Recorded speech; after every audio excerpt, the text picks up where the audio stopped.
اگلی بار جب اسے ہوش آیا تو وہ ایک پرائیویٹ کلینک میں موجود تھا۔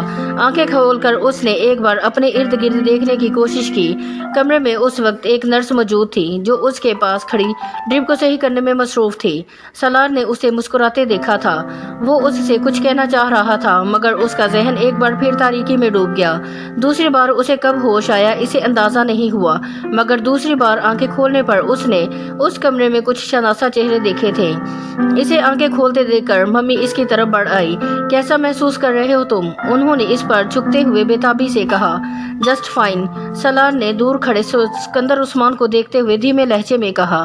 اس سے پہلے کہ اس کی ممی کچھ اور کہتی کمرے میں ایک موجود ڈاکٹر آگے آ گیا اور اس کی نبض چیک کرنے لگا تھا۔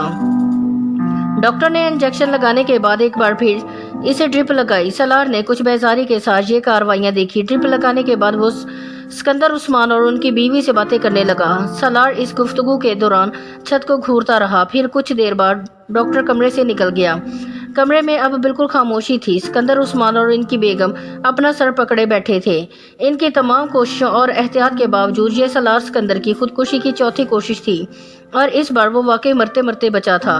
ڈاکٹرز کے مطابق اگر چند منٹوں کی تاخیر ہو جاتی تو وہ اسے نہیں بچا سکتے تھے۔ سکندر اور ان کی بیوی کو رات کے 2 بجے ملازم نے سالار کی خودکشی کی اس کوشش کے بارے میں بتایا تھا اور وہ دونوں میاں بیوی پوری رات سو نہیں سکے تھے۔ سکندر عثمان نے صبح فلائٹ ملنے تک تقریباً 150 سگریٹ پھونک ڈالے تھے مگر اس کے باوجود ان کی بے چینی اور اس طرح میں کوئی کمی نہیں ہو رہی تھی۔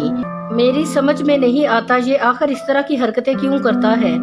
آخر اس پر ہماری نصیحتوں اور ہمارے سمجھانے کا اثر کیوں نہیں ہوا؟ سکندر عثمان نے دوران سفر کہا۔ میرا تو دماغ پھٹنے لگتا ہے جب میں اس کے بارے میں سوچتا ہوں۔ کیا نہیں کیا میں نے اس کے لیے؟ ہر سہولت، بہترین تعلیم، حتیٰ کہ بڑے سے بڑے سائیکیٹرسٹ کو دکھا چکا ہوں مگر نتیجہ وہی ٹھاک کے 3 پات۔ میری تو سمجھ میں نہیں آتا کہ مجھ سے کیا غلطی ہو گئی ہے جو مجھے یہ سزا مل رہی ہے۔ جاننے والوں کے درمیان مذاق بن گیا ہوں میں اس کی وجہ سے۔ سکندر عثمان بہت پریشان تھے۔ ہر وقت میرا دم حلق میں اٹکا رہتا ہے کہ پتہ نہیں وہ کس وقت کیا کر گزرے۔ اتنی احتیاط برتنے کا نتیجہ یہ نکلا ہے کہ ایک بار پھر ہم غافل ہوئے اور وہ پھر وہی حرکت کر گزرا ہے۔ طیبہ نے اپنی آنکھوں میں امٹتے ہوئے آنسوؤں کو ٹیشو کے ساتھ صاف کیا۔ وہ دونوں اسی طرح کی باتیں کرتے ہوئے کراچی سے اسلام آباد آئے تھے مگر سالار کے سامنے آ کر دونوں کو چپ لگ گئی تھی۔ ان دونوں ہی کی سمجھ میں نہیں آ رہا تھا کہ وہ اس حالت میں اس سے کیا کہیں۔ سالار کو ان کی دلی اور ذہنی کیفیات کا اچھی طرح اندازہ تھا اور ان کی خاموشی کو وہ غنیمت جان رہا تھا۔ انہوں نے اس دن اس سے کچھ نہیں کہا تھا۔ اگلے دن بھی وہ دونوں خاموش ہی رہے تھے مگر تیسرے دن ان دونوں نے اپنی خاموشی توڑ دی تھی۔ مجھے صرف یہ بتاؤ کہ آخر تم یہ سب کیوں کر رہے ہو؟ سکندر نے اس رات بڑی تحمل مزاجی سے اس کے ساتھ گفتگو کا آغاز کیا تھا۔ آخر تمہارے ساتھ مسئلہ کیا ہے؟ تم نے وعدہ کیا تھا کہ تم ایسی کوئی حرکت نہیں کرو گے۔ میں نے اسی وعدے پر تمہیں اسپورٹس کار بھی لے کر دی۔ ہر بات مان رہے ہیں ہم لوگ تمہاری، پھر بھی تمہیں قطعاً احساس نہیں ہے ہم لوگوں کا، نہ خاندان ان کی عزت کا۔ سالار اسی طرح چپ بیٹھا رہا۔ کسی اور کا نہیں تو تم ہم دونوں کا ہی خیال کر لو۔ تمہاری وجہ سے ہماری راتوں کی نیندیں اڑ گئی ہیں۔ طیبہ نے کہا۔ تمہیں کوئی پریشانی، کوئی پرابلم ہے تو ہم سے ڈسکس کرو، ہم سے کہو مگر اس طرح مرنے کی کوشش کرنا۔ تم نے کبھی سوچا ہے کہ اگر تم ان تمام کوششوں میں کامیاب ہو جاتے ہو تو ہمارا کیا ہوتا؟ سالار خاموشی سے ان کی باتیں سنتا رہا۔ ان کی باتوں میں کچھ بھی نیا نہیں تھا۔ ماں باپ کو اس طرح ذلیل کر کے بڑی خوشی ملتی ہے تمہیں؟ اس قدر شاندار مستقبل ہے تمہارا اور تم اپنی احمقانہ حرکتوں سے اپنی زندگی ختم کرنے کی کوشش کر رہے ہو۔ لوگ ترستے ہیں اس طرح کے اکیڈمک ریکارڈ کے لیے۔ سکندر عثمان نے اسے اس کا اکیڈمک ریکارڈ یاد دلانے کی کوشش کی۔ سالار نے بے اختیار ایک جماہی لی۔ وہ جانتا تھا اب وہ اس کے بچپن سے لے کر اس کی اب تک کی تمام کامیابیوں کو دہرانا شروع کر دیں گے۔ ایسا ہی ہوا تھا۔ اگلے 15 منٹ اس موضوع پر بولنے کے بعد انہوں نے تھک کر پوچھا، آخر تم کچھ بول کیوں نہیں رہے ہو؟ میں کیا بولوں؟ سب کچھ تو آپ دونوں نے کہہ دیا ہے، سالار نے کچھ اکتائے ہوئے انداز میں کہا۔ میری زندگی میرا پرسنل معاملہ ہے۔ پھر بھی میں نے آپ کو بتایا ہے کہ دراصل میں مرنے کی کوشش نہیں کر رہا تھا۔ سکندر نے اس کی بات کاٹی۔ تم جو بھی کر رہے تھے وہ مت کرو، ہم پر کچھ رحم کھاؤ۔ سالار نے ناراضی سے باغ کو دیکھا۔ تم آخر یہ کیوں نہیں کہہ دیتے کہ تم آئندہ ایسی کوئی حرکت نہیں کرو گے؟ فضول میں بحث کیوں کرتے جا رہے ہو؟ اس بار طیبہ نے اسے کہا۔ اچھا ٹھیک ہے، نہیں کروں گا ایسی کوئی بھی حرکت، سالار نے بیزاری سے جیسے ان دونوں سے جان چھڑانے کے لیے کہا۔ سکندر نے ایک گہری سانس لی۔ وہ اس کے وعدے پر مطمئن نہیں ہوئے تھے، نہ وہ نہ ان کی بیوی، مگر ایسے وعدے لینے کے علاوہ ان کے پاس اور کوئی چارہ بھی نہیں تھا۔ وہ بچپن سے اپنے اس بیٹے پر فخر کرتے آ رہے تھے، مگر پچھلے کئی سالوں سے ان کا وہ فخر ختم ہو گیا تھا۔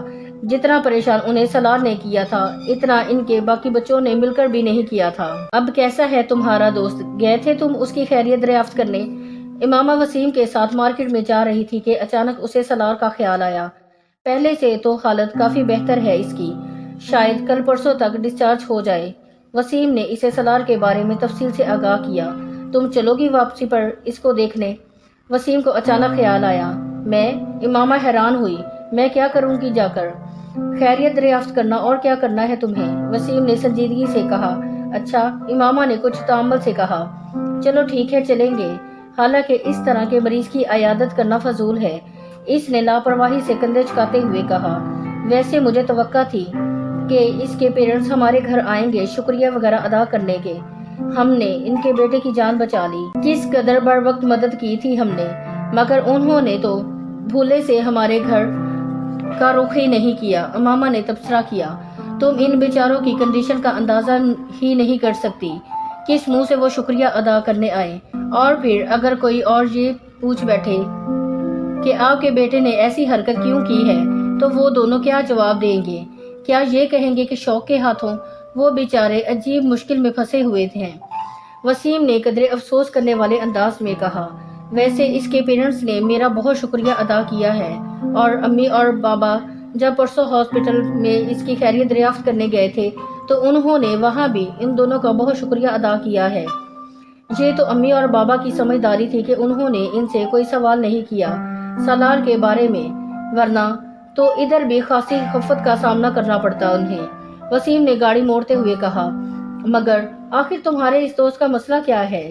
کیوں بیٹھے بٹھائے اس طرح کی احمقانہ حرکتیں کرنے لگتا ہے؟ امامہ نے پوچھا۔ تم مجھ سے اس طرح جیسے وہ مجھے سب کچھ بتا کر یہ سب کرتا ہوگا۔ مجھے کیا پتا وہ کس لیے یہ سب کرتا ہے یا کیوں کرتا ہے۔ تمہارا اتنا گہرا دوست ہے، تم پوچھتے کیوں نہیں ہو اس سے؟